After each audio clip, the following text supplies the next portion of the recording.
Nothing makes sense. We are this huge movement of forward-thinking people. We have huge impact in economies. We create jobs, we create businesses, we are global entrepreneurs. Yet nobody can actually talk with us because we are almost very individualistic and scattered around the world. There is no unity. So I think most of the problems we have right now is just this lack of a common structure, and we need to build it in the next 2 years, or else we'll just a trend. What they're building without knowing is the nomad dream. And also many nomads, 25%, we have companies, we are entrepreneurs. So they offer a way to register our company in a very nice way, in a beautiful place, with good taxes as well. Nobody knows about it. This episode of the Free Cities podcast is brought to you by Veritas Village. Now, Veritas Village is an off-grid, self-sufficient place for people who are interested in living a normal, freedom-oriented life. You can reduce your reliance on corporations or government systems in your very own energy self-sufficient luxury home with its own water supply, located in a perfect climate to grow your own food. Communities use Bitcoin, and you can also buy your property with Bitcoin as well. www.ecovillages.life/podcast for more info. Please don't forget to mention the Free Cities podcast, and in the meantime, enjoy the conversation. But yeah, our scene setter is we're in Morocco. I met you actually yesterday for the first time in a car, and we had a conversation right off the bat about free cities. And I don't know much about the sort of world you live in, which I would say is the digital nomad world. Yes. But by the looks of it, you're pretty well known in the digital nomad world. Right. Okay. This is good. A little bit. A little bit. Okay. Everyone here seems to know you, put it that way, and you're all, everyone wants to talk to you. So, but it turns out you've worked in Madeira. Yes. You know Próspera, you know. So could you just tell me exactly what it is you do, and or give me a little bit of a history about you, because so that I'm certain none of our listeners or viewers will know. I think the history that matters is that I built the first Nomad Village, which is nothing else than I created a project for a village in Madeira Island to attract digital nomads, remote workers, and everything in between, with the government of Madeira. So that was my first project. I wrote a theory in Italy, for Italy, on how to repopulate villages with remote work. They never took the project. I built in Madeira, became one of the most successful projects in the world. It became the blueprint for basically every government in the world that is trying to attract digital nomads. And with that project, I then work with Brazil, and I work with Rio de Janeiro, I work with Porto. So I became famous in my little world. And then I have my company, Nomadex. It basically does consulting plus events plus everything in between. So we want to build this whole nomad space from scratch to... Right. You're certainly someone in the digital nomad arena who's what I would call, probably an old-fashioned term now, but a blue sky thinker, aren't you? And listening to your talk today, you're definitely a blue sky thinker, because you were basically talking about everything that's going wrong with the movement, everything that needs to change, what's good, what's bad. So that's all good. And that I'd love to talk about that. How did you get involved in, so for example, you said that you created a blueprint for a nomad village in Italy, but it wasn't taken up. And then you implemented it in Madeira. Yeah. Okay. So why did you do that? Who commissioned it to begin with? And why didn't the Italian government go for it? Well, I did it before the pandemic. So back then it was not so fashionable, and people don't fully understand the power of remote work for moving people around. It's much easier to understand now. Everybody knows about it. And why did I do it? I am a digital nomad for 8 years. And I really get passionate about community. So I went to Bali, not because Bali is beautiful, but because there is a really strong community in Bali. I went to Chiang Mai, not because Chiang Mai is beautiful, I don't even like it, but just because there is a big community there. So I understand this trend that I don't go to places because of the places. I don't really care, like to a certain extent. I go there because my people are there, the community. So when I built the blueprint for the Nomad Village was, how can we create a community from scratch that will then just make this one of the hubs for the digital nomad space and for digital nomads. And my theory was we just need to build a community. We started with 5 people, 10, and so I was right. First day we had 25 people. third month, May, we had more than 2,000. Wow. And this was during the pandemic. So it was like just exploded. And the reason why Madeira government took the project was because it was already during the pandemic. I met them in the end of the first stage. So I think September of 2020. So the pandemic started in March. And now everybody was speaking about remote work, digital nomads, and Madeira was empty. Madeira lives on tourism and it was empty. And so I met the Secretary of Economy on one of my conferences. I was doing an online conference about the future of work, literally called the futureofwork.co. And I told him, like, you guys are no idea. Like, you have this beautiful place. I am Portuguese. I didn't remember how beautiful Madeira was. And you are missing out. Like, these nomads, these kind of people, they stay for 2 months. They spend a lot of money. They work remotely. They can work from anywhere. They could just come here. This place is beautiful, has better infrastructure than Bali, Chiang Mai, and everywhere I was. But nobody knows about it. And they are crazy. And so they believed me. I was just a guy with t-shirt and shirts. And they believed me. They paid me to go and to implement the project. It was a pilot project first, 5 months. It became huge right away. And yeah, then I spent almost 4 years there building the community, building the infrastructure, dealing with the media. And yeah, basically it's a regional government, meaning they have some autonomy. It's autonomous regional government of Madeira. So I didn't answer to Portugal, I answered to them. So we had a certain degree of freedom and craziness that the national government doesn't have.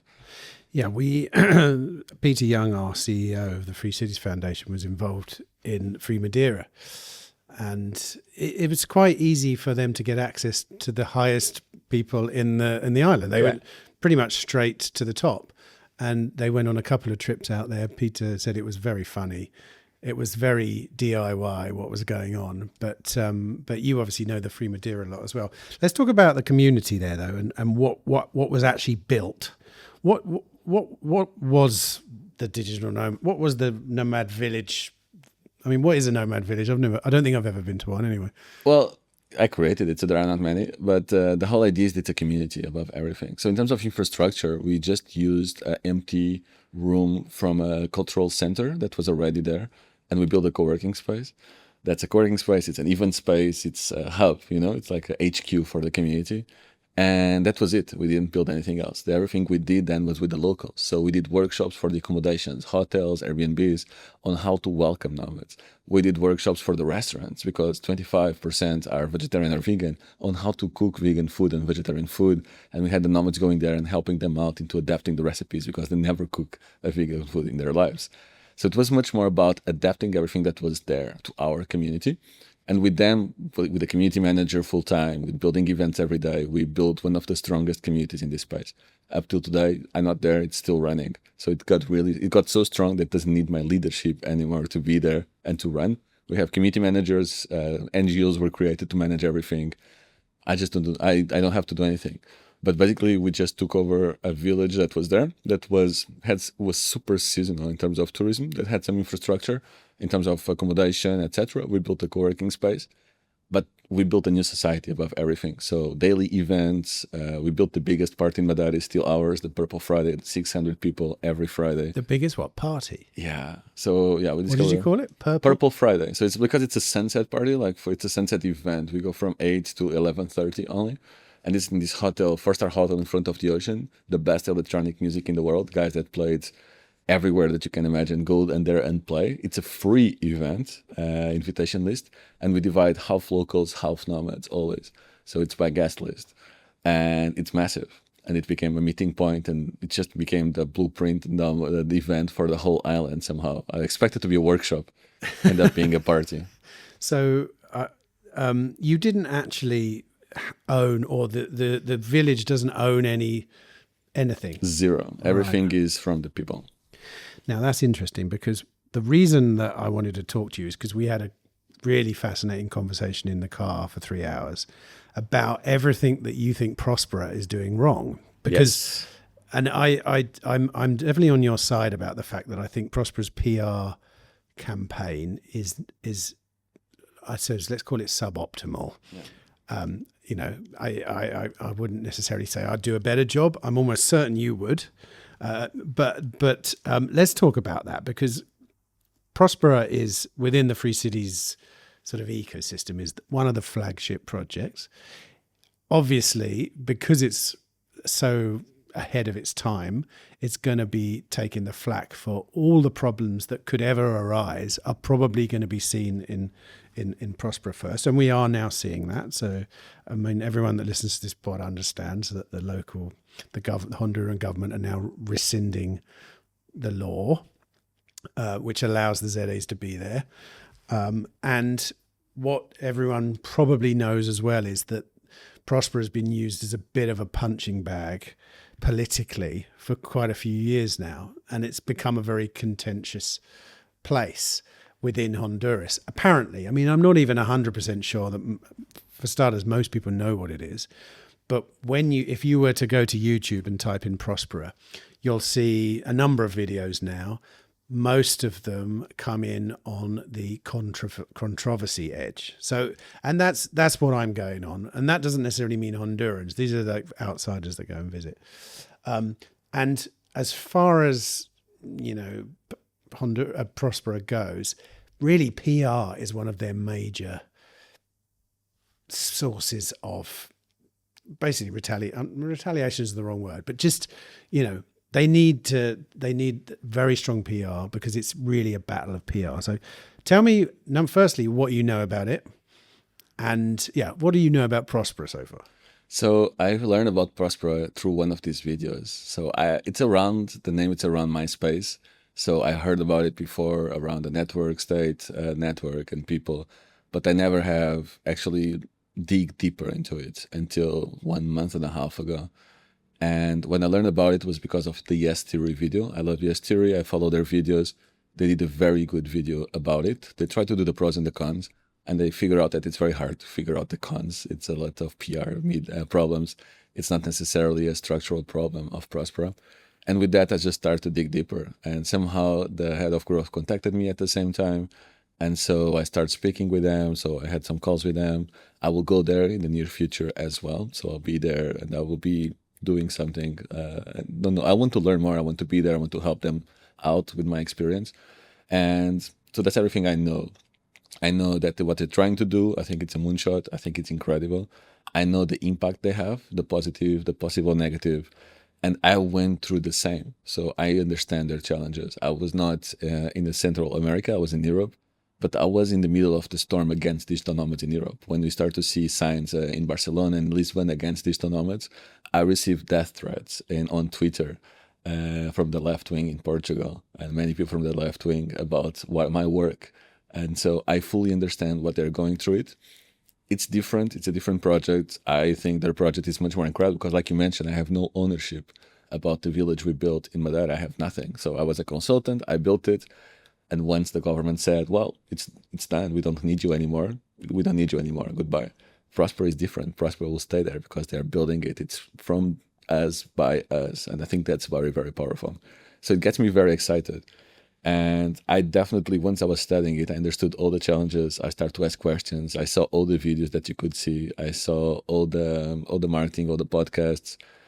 And it just, it can be done better in terms of integration. I think one of their mistakes is the local integration because they're doing an amazing work. They're giving jobs to a lot of people. So it's a big net positive for Roatan, huge net positive.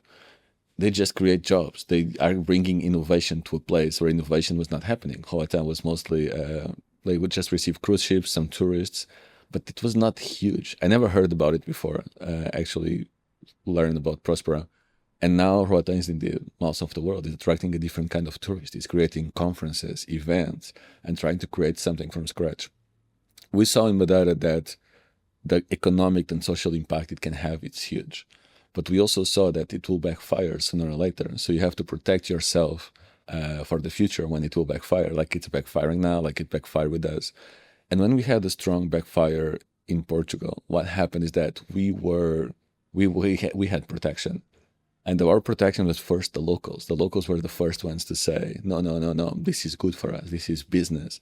They are here. And the TVs tried to go to the streets and interview people from Portugal. So what do you think about these nomads?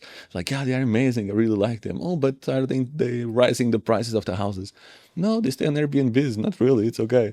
So they try to find controversy. But because we work in close partnership with the local businesses and then with the locals, therefore with the locals, they couldn't. It was very, very hard for them. We have one bad article, and she really tried in 4 years through all the storms against digital nomads in Portugal. And then we had the political side of it. Politicians move by votes. Let's be honest. Their only goal is to win elections, and usually they want to do some good in the middle. Ideally, their only goal is to win elections. We were lucky; we had a visionary president. We have a lot of stability in terms of government in Madeira, so they can think a little bit more long term. But the truth is, because we did it with the government, and because the locals were happy, the government is happy. They will never go against the people, never. And so, imagine, let's put it to Próspera. If Próspera works more with the local business will be the first ones to defend. The government wants votes and is using this for votes. If everyone, let's say almost everyone in Roatan likes the work that Próspera is doing because they're interconnected, they know about it. Próspera people go to the parties of the local people. They go to the local businesses. They organize parties together. They organize events for them. And they are doing much of this, the education side. They're doing incredible work. Just nobody knows about it, and they're not so integrated. If they did that, the locals would be the first ones rooting for them. Because the truth is, if Próspera is gone, 1,000 jobs are gone as well. It's not good for anyone in the island. It's crazy. Economically, it makes no sense. How the hell there are still people believing the story that the media is telling, and why? And it's just because the locals are not with them. Well, like you say, they're believing it because no one knows any different. Yes. And the narrative, the most common sort of nationwide narrative is these people are stealing our land, they're stealing our sovereignty, and it's very easy to debunk that. But it cannot be them. That's the thing. When was Madeira? It was not me saying nomads are good. It was the local businesses. It was the local government saying, no. Imagine I'm sure there's a local government in Roatan, but it was the local government of Madeira said, you're crazy. These guys are really good. We need more nomads. So, yeah, right. The difference there, I suppose, is, and I didn't realize there was such a big backlash against digital nomads in Portugal. I know that I thought it was tourism in general. Like the Spanish example of, I think, Madrid, people squirting people with water guns and all this kind of stuff. Is that what you're talking about? Was that all kind of wrapped up together? Portugal was more calm, but we have the left wing doing a whole campaign against digital nomads, golden visas, and rich immigrants. Portugal is a fun country. So we have the right wing is against poor immigration, but they are pro-rich immigration. But we have the left wing, which is against rich immigration, but is super pro-poor immigration. And these people are always fighting. But the whole left wing billboards and everything was against digital nomads. They start painting the streets, go away digital nomads and things like that. The same as in Barcelona. In Barcelona, they became smarter somehow and they start to attack mass tourism at the same time, although most people live on tourism, but they understood, well, digital nomads, there are like, let's say 100,000 per year in the city. Tourism, they have like 10 million. I don't know the numbers. It makes no sense. In Lisbon, even though the math doesn't make sense, people were attacking digital nomads like in the same package of golden visas, in the same package of mass tourism. And honestly, in Portugal, most people don't understand what is a digital nomad. So we still have a lot of work to do. The ones who understand are pro-digital nomads, but the left wing, they see rich people moving to Portugal. And as we know, digital nomads don't actually move to Portugal. They spend 2-3 months in Portugal. So the whole narrative doesn't make sense. Unless... I mean, I think a lot of the stuff that I heard was to do with the price of accommodation. Sure, they're not buying accommodation, but they are renting Airbnbs, so people are incentivized to buy Airbnbs to rent out. Isn't that the kind of theory? Not for nomads, yes, but not for nomads. Imagine, let's say, I don't know the numbers, but usually from the best perspective possible, the number of nomads compared with tourism is 0.1%. And I'm talking being super optimistic. We are talking about 0.1%. Are we blaming the 0.1% on people investing on Airbnbs? We pay less than tourists for Airbnbs. So if you go to Airbnb and you put 1 month instead of 1 week, there's a high chance you'll pay the same for 2 weeks than for 1 month because we have monthly discounts. And that's the only reason we still go to Airbnb, because there is a monthly discount. We don't pay $100 times 30 days. Usually there's like 50% discount for monthly stays because there is no check-in, no check-out, etc. So yes, we use that infrastructure, but we have been using it since 2015 in Portugal and never with problems. So what happened in Portugal is I had to research so I could avoid more death threats in the future. And it's a whole mix between, we lost 100,000 houses for Airbnb, true, that were residential, that now are Airbnbs. Many were rebuilt. We had many abandoned houses. So I would say 1/4 for rebuild, but still many houses went from residential to Airbnb. Yet our construction rate is 95% down compared with 2007. So there was 2008 crisis. Many construction companies went bankrupt. The legislation in Portugal is very hard to build. It can take 2-3 years just to have the approval to build. So we know the housing crisis. So it will take 2-3-4 years to start building just because the legislation and all the processes. And then we have literally pension funds and Vanguard and others buying real estate in Portugal at 300 million, 400 million at a time to put on Airbnb as well. And that's a huge problem. I have friends selling a house in Portugal. They got guys with a suit and the bag saying, well, this is 150K. Do you want it? Sure. So just like that, because it's for just renovating, put on Airbnb and sell in the future. So we have a huge amount of houses owned by private equity from the US that just invest to put on Airbnb. All this together is a storm. Portugal is not actually gaining population. We are fine for the first time in many, many years. We maintain the same population due to immigration, not digital nomads. And then if you look at the numbers, the number one country immigrating to Portugal is Brazil, not digital nomads. And digital nomads would be maybe UK, and that would be like 5,000 people. Hard to blame 5,000 people or whatever that are renting houses in the whole housing crisis. That's not just Portuguese. It's almost global. It's European. It's in the US, Canada, Estonia. We have here Paulus from Estonia. He just mentioned there is also a housing crisis in Estonia. There are no nomads in Estonia. So it's way bigger than that. We just, I think people need someone to blame. And if you're rich, it's the poor immigrants. If you're poor, it's the rich immigrants. And if you are smart, you try to see what's really happening. Going back to Próspera and the similarities between what you could envisage happening in Próspera and what happened in Madeira. How did Madeira as a whole benefit from the digital nomad village that you created? Was it very easy to see, or was it like a speck in the ocean of? Yes and no. Yes, it was easy to see some things. It became more international, and even the tourism changed. So before, but that I had more like a more older tourism. When we started, some friends said, "I don't want to go to the place where my parents and grandparents go." I was like, wow, that's bad.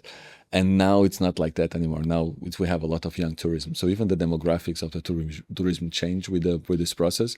But the first thing is people are spending money in the low season. Nomads don't go in the high season. We want affordable housing as well, like everyone else. So we go more in the low season. Usually the high season of nomads in Madeira is literally the winter and until May, late May, then people start to come to mainland Europe. So with that, we gain more money in the low season, and we spend money locally. There is new co-working spaces, new cafes opening. There's a whole economy that supports digital nomads that for us is very important. Outside, one of the biggest co-living brands opened there, so we brought investment as well.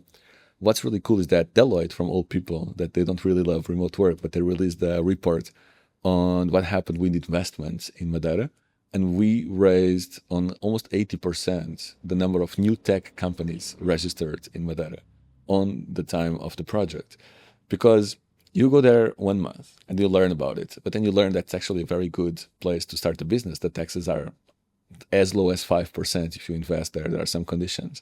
So then you're like, oh, wow, I have a company. I should just put my company here. So you go through the process, learn about it, end up opening a company there.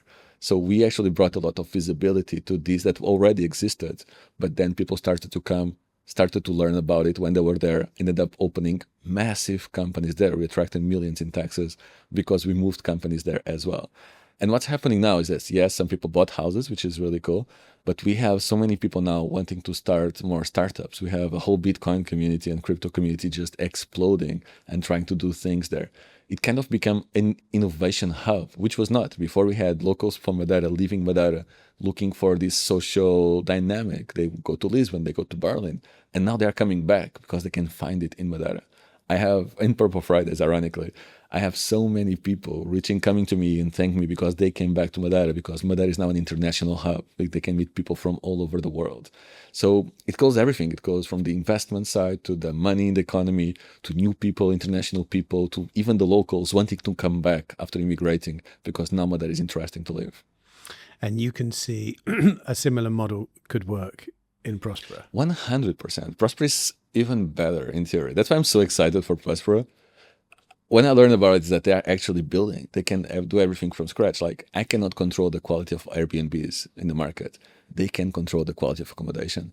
There's a lot of things that I, as a consultant with the government, could not control that they can. They can control the experience. I had no control besides what I built.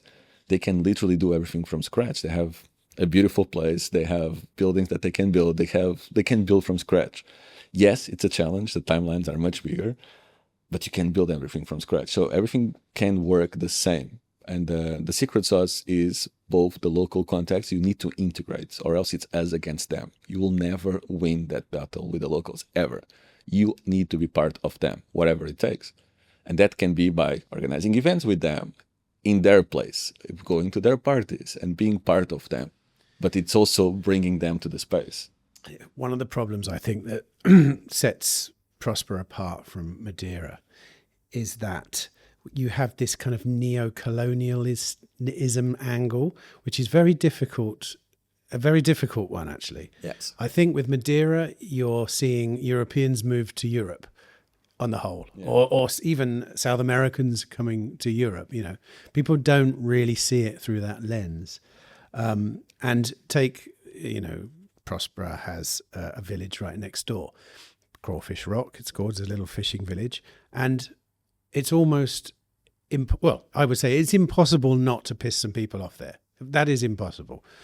And so there are going to be disgruntled people who, quite honestly, and I might even be one of those people, I probably would, don't want a big thing being built right next to them. They live a very simple life. And the economic argument isn't enough. If you live on the beach and you're happy, you're fishing for a living and stuff, the economic argument doesn't necessarily work for you.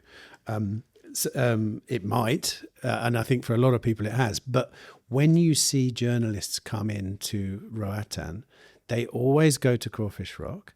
They always find the same people who are talking about it through that lens, and it's true. It is true what they're saying. They're not lying. They are reporting on people. But when you actually listen to what they're saying, it's all, we fear this, we fear that. You know, the fact that you could say 100%, or that it might be written in law that those things aren't going to be taken. No one is going to expropriate that land, et cetera, et cetera. It doesn't really matter in those situations. So how would you deal with that situation, the kind of neo-colonial one? And does it matter that there are some people that will always hate the project? I think if you're building something big enough, you have haters. That's when I got really shocked when I started receiving death threats and all the hate. But I understood actually through Peter levels that, okay, damn, I'm big enough now. And you have to deal with this now. So for me, it was very shocking. I took it very personally, but then I understood it's just internet people hating other people. It's okay. Was it Madeirans or was it just random? No, Portugal, mainland Portugal, right. mostly. Yeah. Right. Okay. Madeirans I receive people that like, people that don't like, and that's okay. And everybody has a voice. It's very political there because there's a big party that has a lot of ownership and there is a lot of small parties. But what I figured it out is that you cannot ever please anyone, but you can tell a better story. And when I hear Próspera's story being told by them, it's a lot about this big vision of building a city from scratch in the beautiful Honduras. Okay, it works for the state network community, network state community. I would tell a different story because what I see is like it's a project that is attracting millions to an island that was flooded with unemployment, where there were no opportunities, where the only job was tourism, and they are bringing jobs, they're helping people starting companies.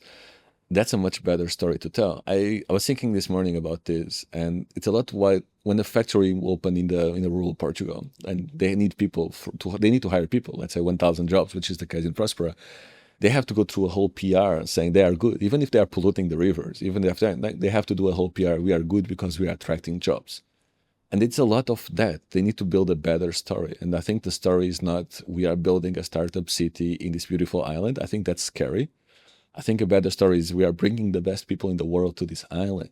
We want to integrate the locals. We want to educate the locals. We want to make them work with us. We want them to start companies. And then you can have a better story to tell.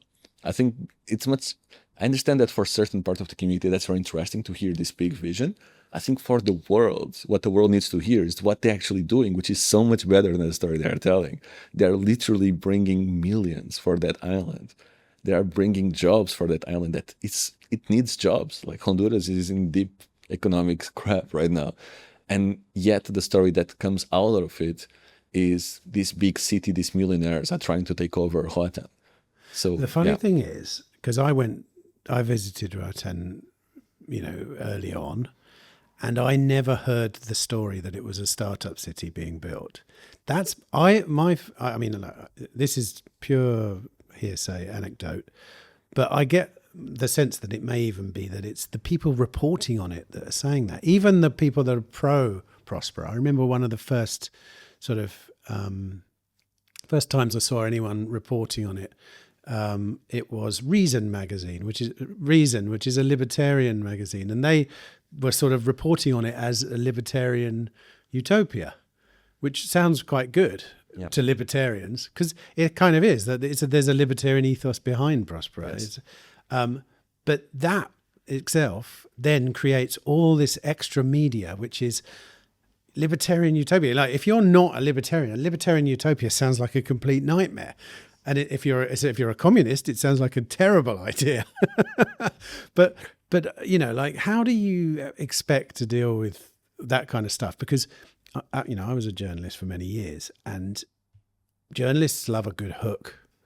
And the hook with Próspera is either libertarian paradise, tech billionaires who want to avoid tax, and then if you're in the really left-wing media, it's the colonialists, the new colonialism, but if you're someone like me, it's like I'm a free market person. It's like, this is a phenomenal opportunity for the majority of people who want a better standard of living. And even, the way I would always sell a place like Próspera is, look, Próspera will eventually build a hospital there. It's a new place. What do you think they're going to limit the number who can use the hospital? It's a free market. If you live next door, you're basically going to now be close to probably the best hospital in Honduras. Or they'll have water supplies now. They'll have renewable energy, which will almost certainly be too much for their. You want very, very cheap energy next door. These are all the obvious ways that this thing. But I think it's always with a project like that, and I'm comparing and contrasting with your Madeira one here, is it's got such a life of its own because it's so big. In a way, the Madeira story is relatively simple and easy to digest, and you can try and control the narrative. But like I say, the thing that you did, which was obviously the absolute correct thing, is you went in and you focused almost, by the sounds of it, 100% on the community. 100%, yeah. Right, okay. And obviously Próspera aren't, because they're building a city as well. But in hindsight, it should have been done right from the start with someone whose sole job was to deal with the community. Like we talk a lot on this podcast about how do you protect a free city, because they're always under attack, because they're different, because they're independent, because all these things. And I've only ever sort of come across 3 ways you can do it. One is the legal protections. Próspera has those, but even that's turning into a PR disaster now, because they're being forced to sue the government. And I saw that in the latest bit of stuff on YouTube. The tech billionaires are now suing the government for more money than exists in Honduras. Trying to bankrupt Honduras. Right, exactly. No, they're not. This is what they have to do to... Right, okay. So that you have that one, which is already backfiring. Then you have the relationship with the government. So you have to keep the government sweet, presumably through taxes or whatever. It's like, if the government are on your side, you're okay. They've got that problem. The government changed. They happen to be communists pretty much, so they don't really like what's going on. And then the third way is locals.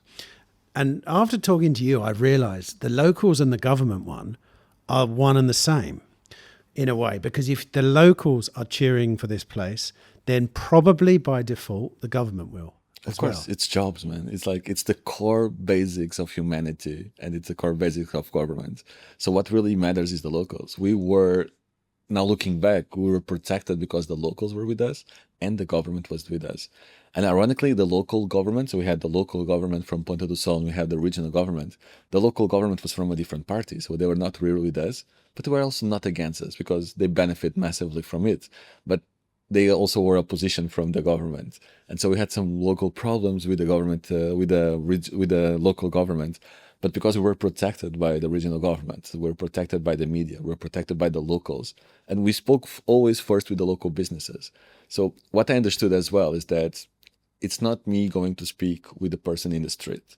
It's us explaining the project to the local businesses on how they can win, because the local in the street is not approaching me. It's not approaching the white guy. I'm actually Portuguese, but it's not approaching the guy from the outside. They don't trust me.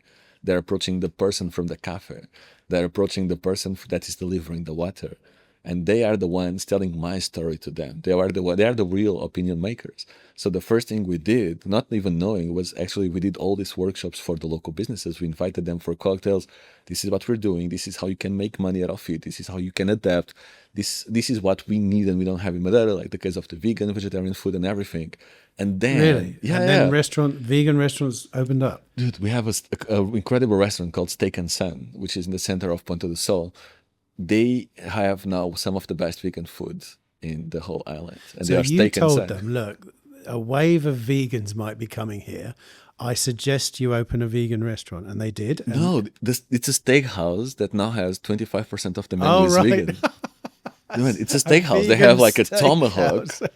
And then on the side, you have like an amazing vegan curry.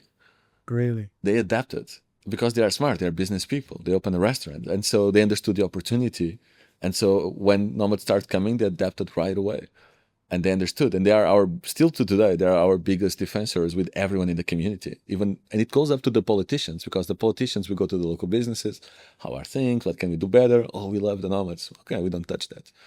And so we became protected by the local businesses, and local businesses are the ones pushing us as a good thing for the local community, because they have the trust. They're part of the community. So it cannot be me, it cannot be Próspera saying we are amazing. Claps to you. It's actually, they have to work with the local businesses, and the local businesses have to, if it works out, if they believe it, they will tell the locals. So it's not even B2C directly, it's B2B2C. Yeah. It's yeah. I mean, what's interesting about Próspera from my perspective is digital nomads within the kind of free private city space, which is what Próspera is. I know it's either a charter city or a private city or whatever, but in that space, digital nomads aren't particularly concerned about, because you're so small and because you don't stay. You know, like we always think of nomads as people, often like some of the first people to arrive in these places, Yes. but really not very good for business because they don't stay. Like, and right. When you're building a city from scratch, you want families who want to start businesses, but not just tech companies. You want someone who's got a laundrette, and you want someone who's got, all these kind of businesses. And your average digital nomad doesn't think like that. I don't think that, I mean, correct me if I'm wrong. So as a result, the idea within our movement is that the real successful cities of the future will be the ones that offer locals a better standard of living. That's pretty much all it is. Agree. So, and digital nomads don't really fit into that necessarily, but obviously how would you say they do then? They do. For example, so I see this as a funnel. I explained this morning. So the funnel is, we have digital nomads. I say we attract 1,000 digital nomads. 100 will fall in love with the place and they want to stay there longer. They may even live there. Many will buy a house there. 25% more or less are entrepreneurs, so they may bring their business there. But more than that, they bring their knowledge there. So if there is a good integration, and this is the big if there is a good integration, the digital nomad will be able to bring knowledge besides bringing money. And actually, if there is a really good integration, they would actually move there. So digital nomads are very much transitioning always. And we start by traveling once a month to traveling once every 3 months to actually finding a place to stay and have a base. Why not Próspera as a base? Many people have now Madeira as a base. They stay there 6 months, 7 months a year, and then they travel the other 6-7 months. Why not? And they already brought money to Madeira. They pay taxes. They open companies. So it's a net positive. What's fun about this is that nobody in the Nomad community knows about Próspera. Well, also what they probably don't know, and they'll find out, is that Próspera will probably franchise, and that's the wrong word, will probably franchise the idea. And Próspera Africa, Próspera, Southeast Asia. And then, I mean, I've already spoken to a few people at this conference who run that business model already, but in a completely different way. They're not independent jurisdictions like the people are outside. Yep. They're buying properties, or they're leasing properties, or they're having relationships with people which have enough space for co-working, for places to rent long term, this kind of stuff. It's the same business model. It's just Próspera is looking for regulatory autonomy, which is a much bigger ask, obviously, but it is happening. It's happened in Honduras. There are so many projects in various stages of the pipeline. I find it interesting, though, that you say that not many people know about Próspera. Here, at least, when people ask me where I'm from and I mention the Free Cities Foundation, I'd say probably about slightly less than 50% of people have said Próspera. Nothing else. Wow. But that's here, right? These are people at a digital nomad summit. And it's a mix of people, right? This is not just the Digital Nomad Summit. This is Digital Nomad, Free Cities. There is a lot of different parts that Plumia is connecting. So Plumia is kind of trying to intersect all these different things into their vision. And I think they're correct. Yeah. So so that's interesting. Like here, imagine this scenario then. Because it seems like it would be quite simple to take the model of Outside. Outside is, like I say, a company that basically creates infrastructure for digital nomads around the world. It would be quite easy to take that idea, build it in Próspera, and quite quickly have quite a large group of digital nomads there, would you say? Because the community is pretty well connected. When an idea gets out there, like I remember, Lisbon, Porto, when Porto became a place, suddenly whoosh, everyone's going there. Yeah. And there was an incentive, whether it be no cap gains on crypto or low taxes or just a lovely city or whatever.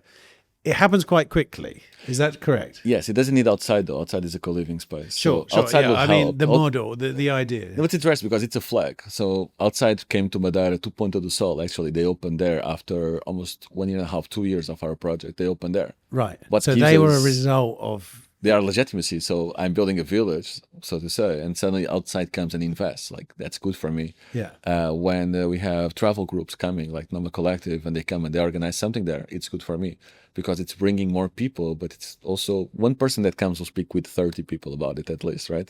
And so it's that movement that Próspera is not doing inside our community at all. Like what you're speaking is like the 1% here. I posted on my LinkedIn, I posted on my social media. Nobody knew about Próspera. Wow. Nobody. And I was like, wow, no, I am a leader in this movement. they didn't know about Próspera. They as well. already have co-living spaces there already in the Duna Tower. But And this stuff. is the dream. This is why the communication is not working. What Próspera is building is kind of a digital nomad dream to a new level. This is the dream. I did this project in Madeira. I wish I had built 10 buildings. I wish I had a Bitcoin school. I wish I could build my own school. I wish I have to do that, but I couldn't because I was building in a place that was built. Próspera is building from scratch. This is the nomad dream, ironically. They are just focusing too much in their own space, in the network state, in the free city, in the crypto space. That's why nobody in my community knows about it. And the ones who know are very deep into the crypto community. Well, they're only doing that, as far as I can tell, because that's what's been presented to them. Like the longevity people basically went there because they could use the regulatory framework. And as a result, now there's conferences about it. There's this about it. They're a free market. They're like, come one, come all. If you can come and build. I mean, do you know about Morazán, the other free? Right. There's another ZA in Honduras called Morazán, which is a completely different model, and it's only local Hondurans. There's about 60 families there. I mean, building has stopped because of what's going on with the government. And it's all owned by one gentleman, a guy called Massimo, who's a lovely guy. And he basically rents out accommodation at a very low fee to people, local people, pretty much only. There's 2 expats that live there who are just kind of like slightly, they just live there. And also Morazán is never reported on by the people that come to talk about Próspera because it's very hard it's the wrong narrative. It's all Hondurans, local Hondurans who will basically lose their livelihoods if these things get banned. It's nothing to do with tech entrepreneurs and all this kind of stuff. But what was I going to say? Yeah, so that the model in Próspera is literally, we'll build a few things, but really, if you want to build a hospital, come and build one. Yeah. Like we'd love you to do this. It's like rather than in Morazán where it's like, no, here's the blueprint. I'm going to build it. I don't need your investment. Próspera needs, and it's just got another round of huge investment. So obviously, even what's going on with the government doesn't really seem to matter a huge amount to them. That's our dream as a community. As a nomad community, we build co-living spaces in the most difficult places. Try to build a co-living place in Lisbon right now. It's massive. It's so hard. Yeah. Being in a place that not just wants us to go there, they want more residents is one of the goals. They want more people to visit. They want more people to stay there. It just makes sense to start with a nomad community. It just makes sense that they have a co-living space, outside or not. What they're building without knowing is the nomad dream. And also many nomads, 25%, we have companies. We are entrepreneurs. So they offer a way to register our company in a very nice way, in a beautiful place, with good taxes as well. Nobody knows about it. I wonder what their view of that would be. Like, I get the sense some people find, the digital nomads are coming, as quite a risky proposition. Like I say, it's like striking a match. You get this super bright flame and then it dies down to nothing. I don't know. Is that a bad characterization, do you think? Yeah, if well done. The issue in places like Barcelona and Lisbon is that there was never a control. There was never a project. It happened organically without any control, any data from the local governments. Zero. It was all an accident, all of it.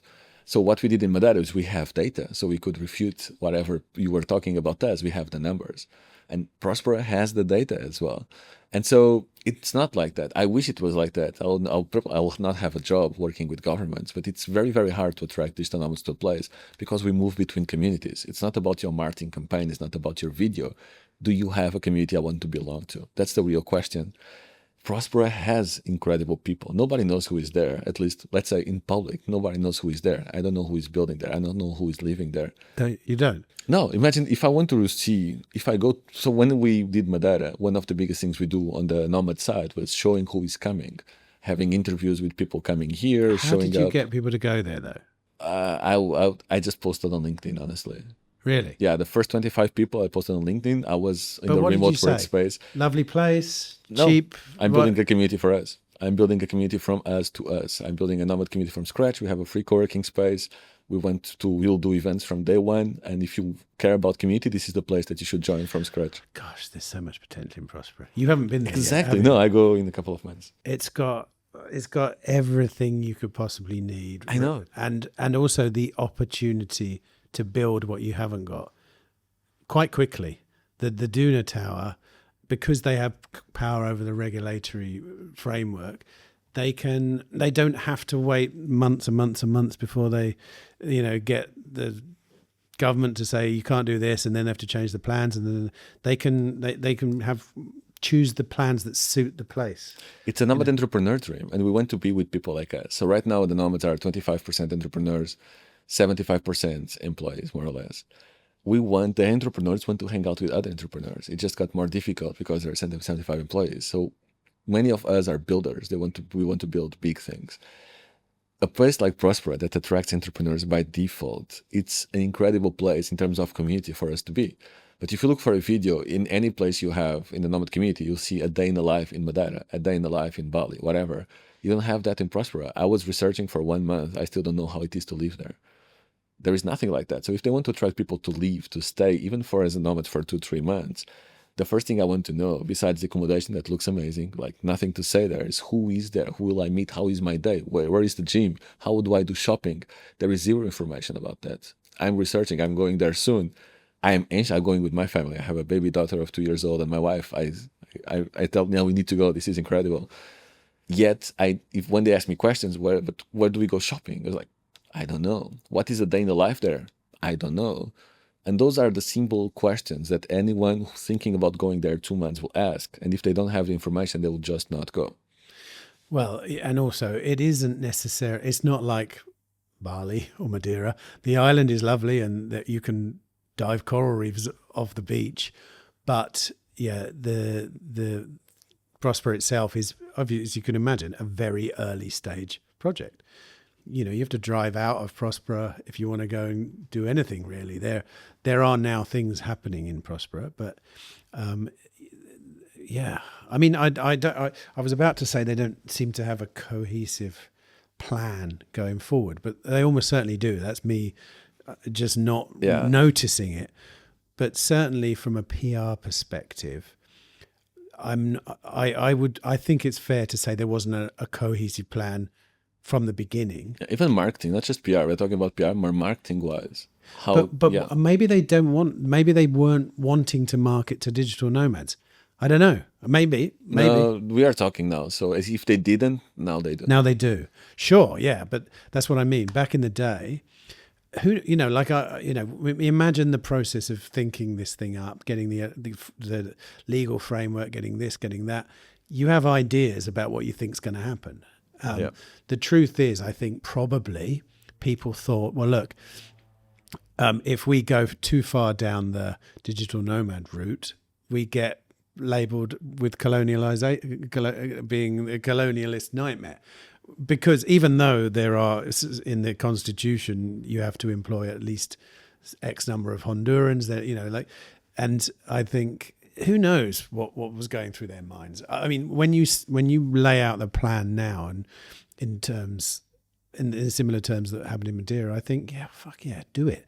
That's an obvious win-win for everyone. I think operational, they did everything like what they're building. Honestly, it's like, for me, it's so exciting to just find out about this now, because it's like, I wish I had that. And so I contacted them. They contacted me. We've been talking a lot. I will go there for 3 months. And for me, it's just like, wow, this is it. Like the thing I didn't have in any of because I work with the government, so I work with what I have there. I try not to build, so there's not conflict of interests.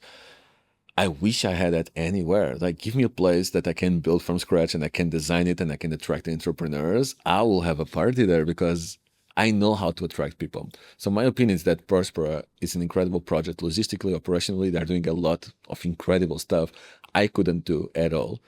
They miss the community side of things, in my opinion. They miss the marketing side because they don't fully understand who would be interested in moving there. They don't have that many people yet moving there. So my job is just not to attract digital nomads. It's to attract digital nomads, to attract people to move there, to attract companies. So I work with a whole funnel. When the government hires me, they want the digital nomads, but what they really want is the foreign direct investments, just like them. So they didn't understand, or they didn't have time, or the marketing team, whatever is planning that side for me, miss the big markets. And it's not just that. We make places famous. So they are now famous for the wrong reason. Tourism really follows digital nomads. If you look, Canggu was not a touristic place. Nomads went there. Now we are literally being kicked out by mass tourism. And so many of these places, they became trendy because the nomad community went there first. We built the infrastructure, like good cafes, co-working spaces. We make it beautiful. And the business is open for us, but then mass tourism comes, more money, dumb money, and they just destroy everything. They will never have that problem. Again, for us, it's like a dream. It's like, how the hell someone is building this and we don't know about it? This is how I feel after 5 years building in this community. It's been there for so long already as well. It's funny. It's funny. I mean, it has, in their defense, it has only just in the last 2 or 3 years really started kicking off and doing a tower. But I don't know when I last went there. I think it was 3 years ago, 2 years ago. I can't remember. No, it must be. It was. I started this podcast in Próspera. Wow. The first probably 10 interviews are with the mayor, with people from there, and we went to El Salvador as well, because it's very easy to get from there to El Salvador. You know that you can just fly straight there.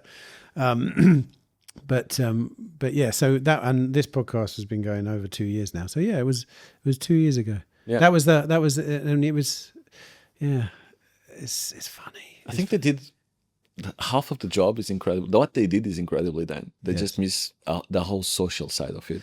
But all right, the community side is I get that now, but what you're talking about really is the digital nomad community. So maybe they had another community in mind. And it, but I don't know what that would be. Probably the crypto community, but there is an overlap. No, they were. No? I don't think they were. Maybe no. I think probably they they were, I mean, look, we should probably ask them, but I haven't, like I interview people from Próspera about once every few months, really, whenever I bump into them. But maybe it was more along the, okay, we've got these, and this is what it looks like to me. We've got these regulatory powers. So which businesses can we attract who are having a problem close by in America or wherever? It's too expensive to trial these new drugs. So, we can offer them the regulations from Switzerland or something, and they can use these, and now they're fine. And it's easy for them to set up. So I would imagine that was probably the driving force. I can see, and actually now, since being here, having listened to quite a few people talk about digital nomadism, certainly, I don't know whether it's true or not, but you lot certainly believe that digital nomads pave the way for other things. You're like a first mover advantage. Is there? I mean, have we got proof that that's true?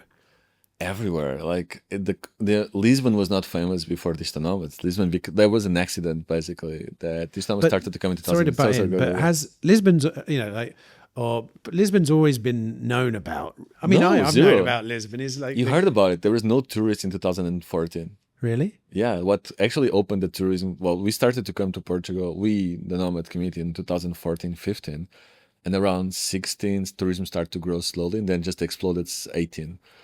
Before, you see no tourists. The city center was abandoned. I mean, I'm from Lisbon. I'm from the center of Lisbon. You wouldn't walk in the streets after 8 p.m. Was that a lucky coincidence, or do you think that was the digital nomad? No, it was not just us. It was, we helped became trendy. We helped start businesses that then served the tourism community. It was the Arab Spring that actually popped the whole thing. So we were slowly going there, more co-working spaces, more cafes, more infrastructure. Then the Arab Spring happens, and everybody that used to go to the North Africa suddenly is looking for a place. They found that there is a little corner in Europe called Portugal, and people start to come. Yeah. And you, I take it, you think that Próspera would be something that digital nomads would enjoy? 100. Próspera is the digital nomad dream being built, not for them, ironically, but what they want to build is something that all the digital nomad entrepreneurs would like to be part of. Wow. Well, Próspera, I hope you're listening. I know you are. Quite astonishing. Okay, let's. We're just about to hit an hour, and I want to keep this. We've got things to do, I know. What about some predictions for the future? Your talk here was very much a scathing attack on the current state of the digital nomad world, and I know you did it in good faith. You were joking in many ways, but tell me what's wrong about what's going on at the moment. I think we just have a very fragmented movement. We have all these scattered people building for 10 people. We have co-living spaces with 7 rooms that are not connected with the community. We have community leaders in Portugal, Spain, Italy, Bali that don't speak with each other. So we are not building a movement right now. We are building millions of micro movements that don't have any leverage, that struggle economically, that struggle to get people because there is no actually way to target our community. So that brings many problems, accommodation, it brings problems in unity, it brings problems with PR. Nobody's defending, nobody's doing PR for Nomads, so we are just attacked. And we need a better way. And for me, we need to unify the community. We need to build almost like a network state in a way. Ironically, I think we have the locations of the network state dream. We don't have the unified community. And so we're the other way around. Totally the other way around. So we have the infrastructure locally, but we are not interconnected by anything. And it's a nightmare. So if we are attacked by the media, if this happens in Portugal, this is the case that I gave. I built the Portuguese Digital Nomad Association. I am the president. People call me first. Good journalists want both sides of the story, always. If it happens globally, who do they call? There is no person. They may call me if they find something. They may call Lauren, but it's not obvious. So they just attack, and there is nothing to counterbalance it. So in terms of dealing with governments, in terms of negotiating, if you have a community of whatever, 30 million, they say, I think it's 2 million, that to be realistic, we should have more leverage. We don't have leverage over anything. Governments build without knowing who we are. They build digital visas that doesn't really make sense for us. Nothing makes sense. We are this huge movement of forward-thinking people. We have huge impact in economies. We create jobs, we create businesses. We are global entrepreneurs. Yet nobody can actually talk with us because we are almost very individualistic and scattered around the world. There is no unity. So I think most of the problems we have right now is just this lack of a common structure, and we need to build it in the next 2 years, or else we'll just a trend. Is that what Plumia is? In the beginning, yes. I don't think it is right now. I think they are changing into different ways. In the beginning, Plumia was created, as far as I know, as a network state. They wanted to become the first internet country for digital nomads. Then they are doing much more than that now. They're not so focused on the network state part of their project. They're more focused on connecting governments, helping governments with visas and everything. I'm not the right person to speak about Plumia, but it seems to me that they are more doing that work with governments. But are you talking? So there isn't currently like a digital nomads organization, worldwide HQ in Próspera or whatever. Where, that would be cool. Yeah, where you can. Who do we call when we've got a digital nomad problem? Doesn't exist. Yeah, like I had not even people trying to do that. Zero. So I had calls because I'm someone in this space. I had calls with big companies, like big companies issue half of our cards, credit cards, and they are interested in the market. And they ask me, "Can you prove how many nomads you have in your community?" Like, no, I have emails. I have 35,000 emails. That doesn't prove anything. 35,000 emails. It's not a lot. That's a lot. It's for a company. I know. I mean, I have an email list for my former business, and I know I could just press a button and make money, just like that. And that was nowhere near 35,000. You know. Yeah, so, but let's say we are 1 million. That would be amazing. Yeah, imagine. I don't well, think you can we'll take have 1 that million. directly to governments. Yeah. Here we are. We are 1 million people. What can you offer us? I mean, this is what our dream here. Your dream is some Próspera. Our dream is governments competing for you as customers. But they are. That's the thing. They are, but they don't know about you. All the governments are competing to attract talent, right? This is, if you don't attract talent, especially in Europe and North America, because the birth rates are so low, your attraction of foreign direct investment went from attract a big factory like it was before, because factory equals jobs. Now you have to attract people, because attracting a company doesn't equal jobs anymore. People can just work remotely from anywhere. And so now they have to attract the talent. So for the first time in history, all these government organizations that were targeting attracting the next Apple factory, they are actually now understanding they need to create strategies to attract people. And this is unique. And the job we do is actually, instead of starting by move, for example, there is a great city, Tulsa in the US, have a great project to attract people, Tulsa Remote. And they now understood that it's very hard to convince people to just move there. So they added a layer, which is the digital nomad layer. So first they attract nomads. Some nomads will fall in love with it. They will become residents. So digital nomads are like, I like town tasters. They go there, and if they love, they stay. If they love, they build there. If they love, they open a business. And you have these people town tasting 12 months a year that you can bring to your country, and some of them will fall in love. If you have a decent regulation, some of them will open a business there. If you have employees, some of them will hire your people. It's huge. Yeah, I think on that point, I think I've had my mind changed on this trip, that maybe digital nomads are a first mover advantage for places. Like I say, my worry has always been, and I think it's true, is that people come and go, and actually, if you're trying to build something long term, you don't want digital nomads necessarily. But I think I agree now that it doesn't. You want everyone, but and you want digital nomads as well. It's a funnel. You're right. I've noticed a lot of people talking about funnels. It's true. I mean, I've got to do a talk. I've got to do a speech tomorrow, and I've got no funnel. What do you mean? About. You I need don't a funnel. do funnels. About 4 people talked about funnels. Yeah, because it's easier to understand. It's like, yeah, if you have 1 million tourists and you have 100,000 digital nomads, and all that then attracts 1,000 residents, it just makes sense. It's literally conversion. And that's how I see it. And when I work with governments, this is how I see it. We cannot prove how many digital nomads start companies, but we can see the number of foreign residents from the countries we target as digital nomads just rising. Question is, why haven't you started a nomad organization then? Or is that what Nomad X is? No, we're just consulting with governments. I think we will. Yeah. I will Well, it build. sounds like Yeah. you know the problem that needs solving. Like, why aren't you solving it? It's just like, is it too big a prospect? No, it's not. I think I am first working with governments. Like working with Brazil is a whole thing. It's a huge country, and I work directly What? with Sorry, Brazil. what you better say what you're doing in Brazil currently. So I work with the Rio de Janeiro, the city hall, to attract nomads and build a whole ecosystem with the tech. Their goal is to attract these nomads to grow their tech scene. They want to be the capital of tech of South America. And now I just signed a partnership with Embratur, which is like the tourism board of Brazil, to do the same for the whole Brazil. And I'm one person, so that keeps me very busy. Blimey, yeah. But definitely there is a world after this project where I want to build both of these things. I think we need both. I don't think it's one organization. I think we're talking about two different ones. I think one is kind of a nomad nation / community where we build all these, where we have people paying memberships, we have companies, and we integrate the governments. And this is one thing.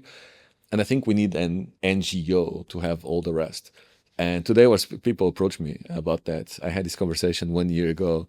It's just very time consuming, and resourceful wise, I will not make money from an NGO, or I don't want to. So I need first probably to build the business to then build the NGO. Is your Brazil project, is it going to be Nomad Villages, same kind of thing, or? We have a mix, Nomad Villages and cities. So I started with a Nomad Village by my own, investing my own. It was Pipa, a surf town in northeast of Brazil, near Natal. It's perfect. And there is still a lot of space to do and a lot of things to do. And now I'm doing Rio, which is the opposite. It's a huge city. It's crazy. It's my favorite place in the world, ironically.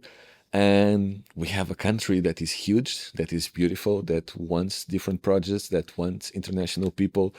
It's with the open arms to the world. So both, everything. If we can bring Próspera Brazil, we will. We can do anything. It's like it's an open land right now. It's beautiful, and the government wants anything that attracts talented people from the outside. The one you mentioned, what was it? Pipa, Yeah, Pipa. Pipa. Is that a seaside coastal? It's a surf town. Yeah. Wow. So, and presumably your idea is thousands of small a network of nomad places, and that people will just unified. The thing I can do that. It's not so hard. The issue, we have two issues. First, we are relying on the local ecosystem to build it instead of building ourselves. Ideally, we should have both. Ideally, we should go to people. For example, there is like 5,000 people. There's a lot of short-term tourism there. We should build our own thing for midterm. So we should, yes, have those, but have those plus this, or else it doesn't really work. Or we can build from scratch, but it takes time, blah, blah, blah, everything takes more time. What cannot happen for this to be successful, in my opinion, is build with other people resources, which is what's happening. So I'm building in places where I don't own anything. So all the money, all the resources go for everyone except for myself and for the project. That worked as a government project. That was my goal as a government person working with the governments. It cannot be our goal as entrepreneurs. So if you really want to build this at a global scale, it needs to be also a business. We need to work with the governments. Don't get me wrong. I will always work top down. That's how I work. I work from the presidents all down to the local person. And this is the best way to work, in my opinion. So I know the president, I know the mayor, everybody agrees. Let's build something cool.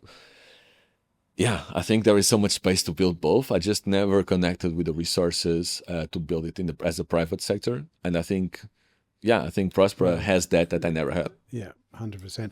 And Pipa, the place you mentioned, is that the Madeira model?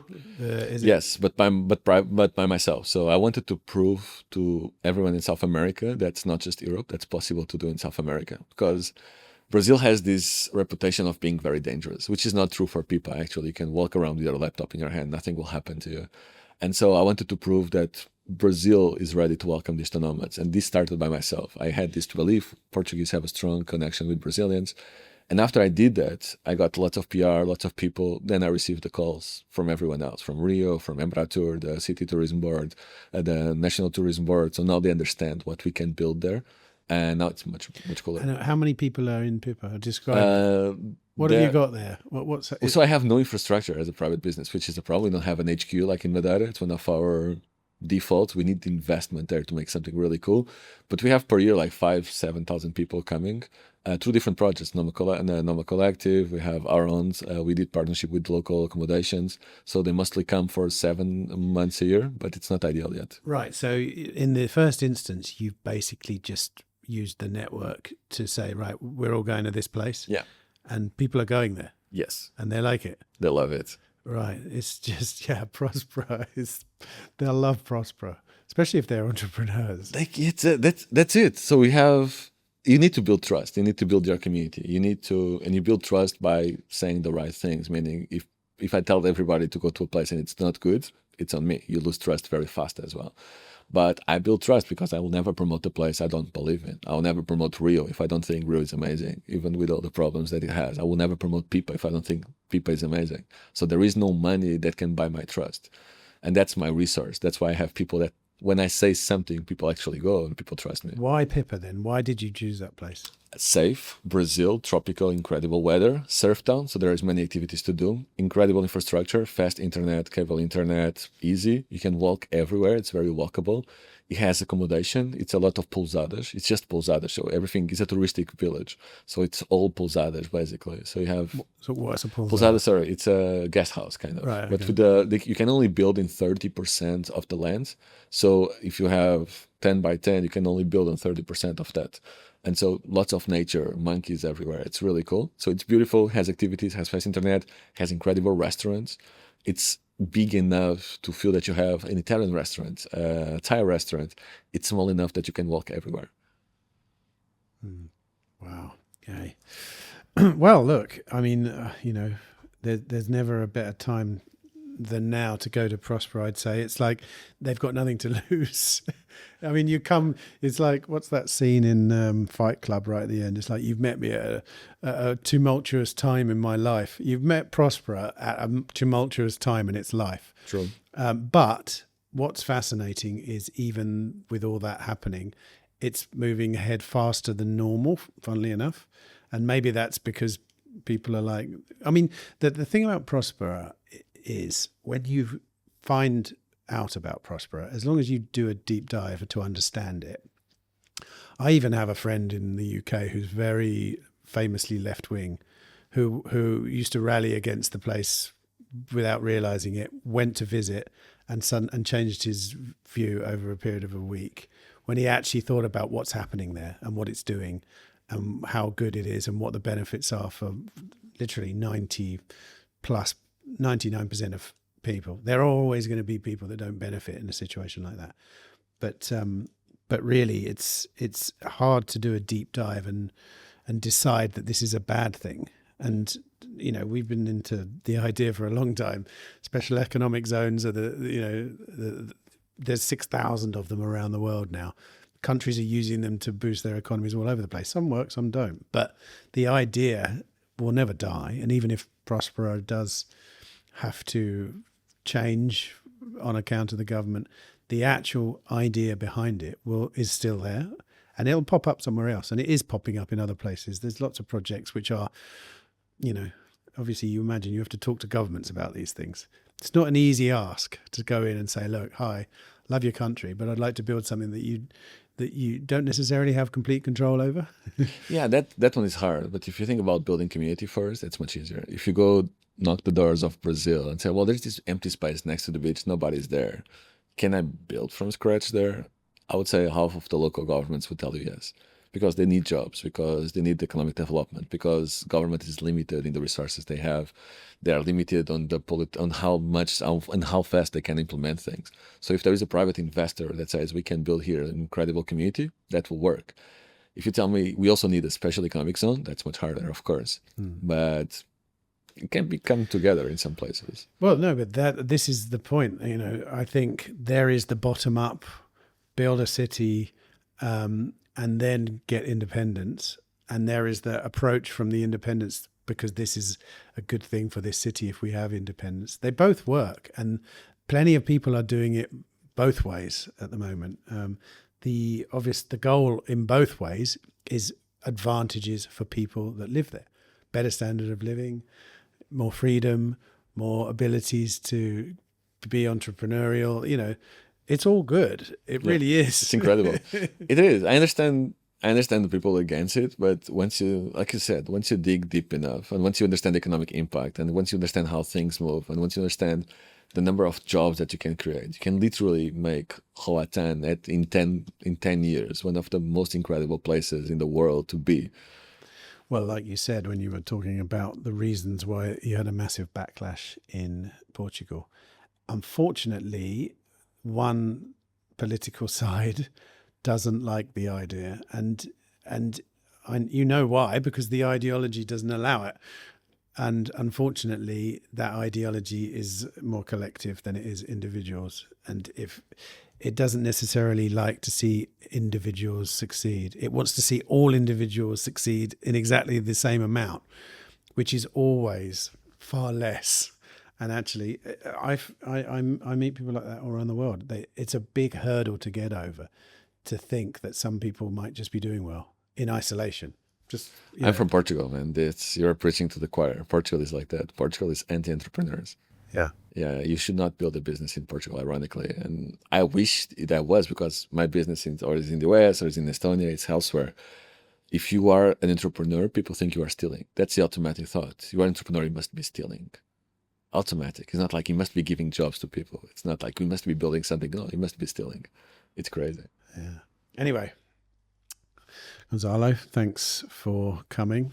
I really, really sincerely hope that everything you're talking about happens, because, I know the project well, and I really can see a great advantage here.